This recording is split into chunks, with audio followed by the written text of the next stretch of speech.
Hello, I'm Lynda Kinkade. We have breaking news out of Syria, where Russia is withdrawing some of their forces, saying the Russian military intervention has largely achieved its objectives.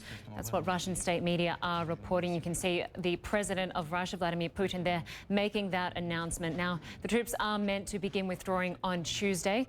Vladimir Putin reportedly also ordered Russia to intensify its role in the peace process to end the conflict in Syria. Now, all of that was communicated to the Syrian President Bashar al-Assad in a phone call.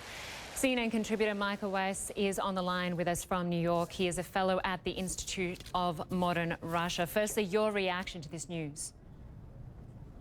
Well, I mean, to some extent, it is true that they've achieved their objectives in that they have battered the mainstream rebel opposition, including the groups that have been backed by the United States, which now really don't pose much of a threat to the most strategic terrain in Syria that Bashar al-Assad and his Iranian patrons require to keep some semblance of a country together.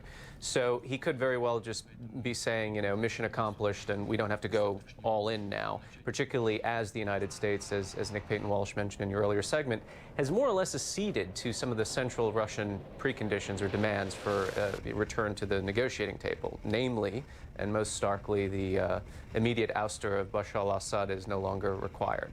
So in a sense, the U.S. has moved closer to the Russian, Syrian, Iranian position than vice versa. There are other possibilities, though. Number one, the escalation by Russia might have been met by a concomitant escalation by the backers of the Free Syrian Army groups, and not Free Syrian Army groups, but Islamist brigades such as Turkey, Qatar, and Saudi Arabia.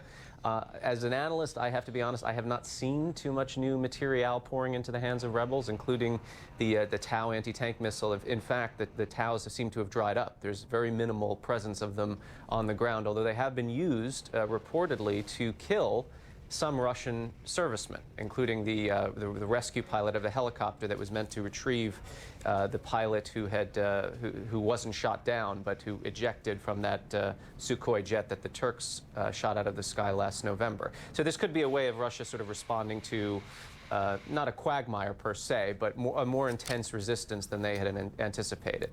Finally, and this can't be discounted because a lot of this does revolve around commerce and trade, this intervention was very much a sort of air show / weapons expo for the Russian military, which has put billions of dollars into revitalizing its defense establishment.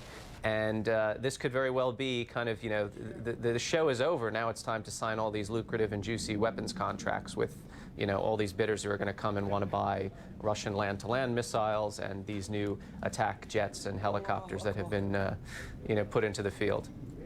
Michael, just give us a sense of Russia's military presence in Syria compared to the other international forces and the Syrian government forces and the rebel groups.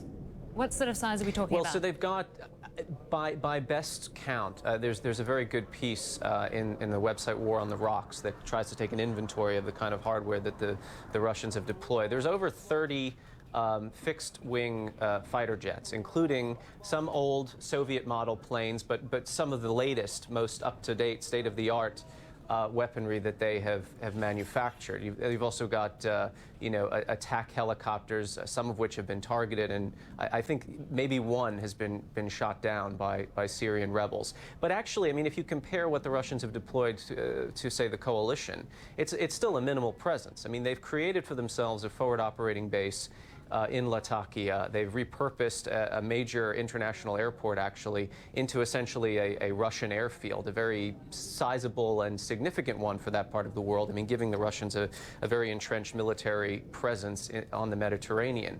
But really, we're not talking about something that can't be withdrawn within the space of, a few days or a few weeks. And the fact that they've announced that they're starting on Tuesday, I mean, think of how the U.S. has had to withdraw from countries like Iraq and Afghanistan. These are major months-long processes that, it's almost harder going out or pulling yourself out than going in.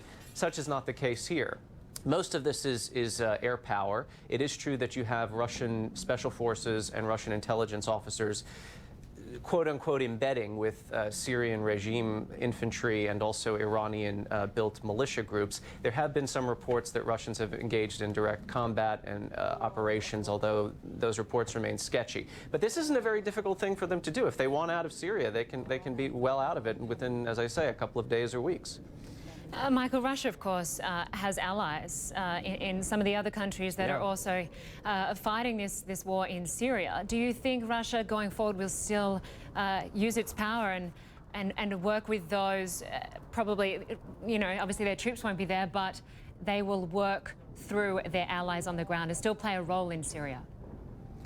Yeah, look, I mean, we're referring to this cessation of hostilities as though it's been successful. I mean, it depends on what your definition of success is. If it was to end the violence on the ground, including by those signatories to this agreement, then it's not really a success. I mean, Russian jets, Syrian jets have continued to wage sorties, particularly in Latakia and other, as I say, these sort of strategic sectors of the war. It is true that they have reduced their sorties to such a point that the Syrian opposition has managed for the first time in 3 or 4 years to turn out on the street in overwhelming numbers to denounce the regime and to protest against Assad. That, by the way, could also be another factor here.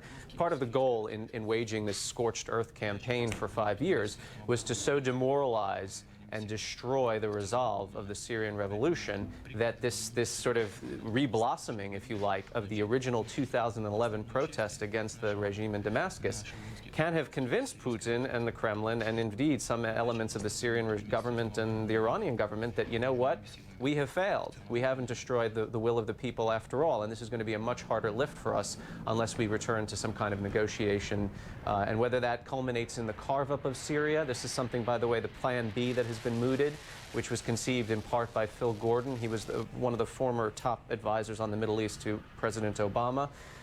Coinciding with that comes, of course, the big interview that Obama gave to Jeffrey Goldberg of The Atlantic, in which he sort of sounded much more conciliatory toward Russia's interests than we would have assumed. He referred to Ukraine as being susceptible to Russian military domination, i.e. Ukraine belongs in Russia's sphere of influence. And with respect to Syria, he declared the non-enforcement of his 2013 red line against the use of chemical weapons to be this kind of epiphany for him as a president, an epiphany that led him in the opposite direction that we would think him accustomed, which is to say pursuing a diplomatic route to all these conflicts around the world where U.S. national interests are not directly involved. So if you're Putin and you're reading something like that, you think, you know what, now is my best chance to get the ideal deal from the United States. And I think that's probably the calculation that's being made here.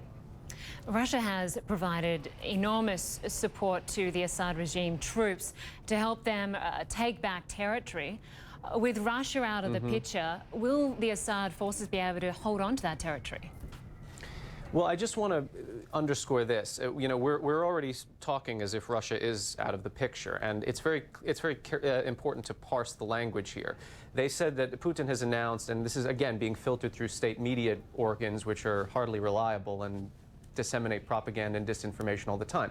They've announced that they're withdrawing the main part of their garrison from Syria. But that's not to say that all 30-some-odd jets are going to be, you know, pulled out of Latakia. They could still leave enough gear on the ground to, as I mentioned before, wage opportunistic or necessary sorties against rebel groups. The question is, do they have to go all in? Do they have to do what? I mean, there was a point several weeks ago where I think they dropped something like, you know, they waged 800 airstrikes in a single day in Aleppo, and precipitated this colossal refugee crisis northward into across the Turkish border. Or actually, it was stopped at the Turkish border. This sort of wave of human migrants. They don't need to do that anymore. Again, the rebels, their supply lines have been cut in the north. The regime has done pretty well, added to which the U.S. is backing, as its main ground proxy, the so-called YPG militias, which are not only going after ISIS now, but have indeed started skirmishing with U.S.-backed Syrian rebel groups. I mean, the U.S. is in a state of proxy war with itself in Syria. These contradictions only play directly into the hands of Vladimir Putin and Bashar al-Assad. So Russia is actually in a pretty good position. And it may just well be the case, look, why do we have to salt the earth here when we can get exactly what we want at some round table with John Kerry in Geneva? Michael Weiss, great to have your perspective on all of this. We will talk to you shortly, and we will stay on this breaking news that Russia has announced that it will pull out the main part of its military forces in Syria. We will continue after a short break. Stay with us.